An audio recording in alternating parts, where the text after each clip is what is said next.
दूसरी जानिब लीगी रहनुमा राना तनवीर और विफाकी वजीर अली अमीन गंडापुर ने एक दूसरे पर लफ्जों के तीर चला दिए। कौमी असम्बली में बहस के दौरान राना तनवीर बोले, हुकूमत ने तर्जुमानों की गालम गलोच ब्रिगेड पाल रखी है। अली अमीन आए तो मकबूजा कश्मीर गया और अब आजाद कश्मीर भी खतरे में है। विफाकी वजीर ने जवाब दिया कि तुम मुझे जानते नहीं। राना तनवीर बोले, तुम शहद की बोतल वाले हो।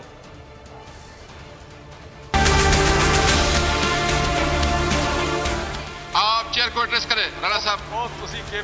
राणा साहब, राणा साहब आप चेयर एड्रेस करें, चेयर एड्रेस करें। राणा एड्रेस, बड़ा जानना तू शायद ये बोतला है। Address the chair please, address the chair please. Ali Amin, क्या ये पकौड़े आप तशरीफ रखें। अली आप प्लीज तशरीफ रखें, प्लीज तशरीफ रखें जी। एड्रेस द चेयर राणा साहब, एड्रेस द चेयर प्लीज। अच्छा address the chair please, address the chair please. ये इसको मैंने इसको समझा दिया, प्लीज एड्रेस द चेयर।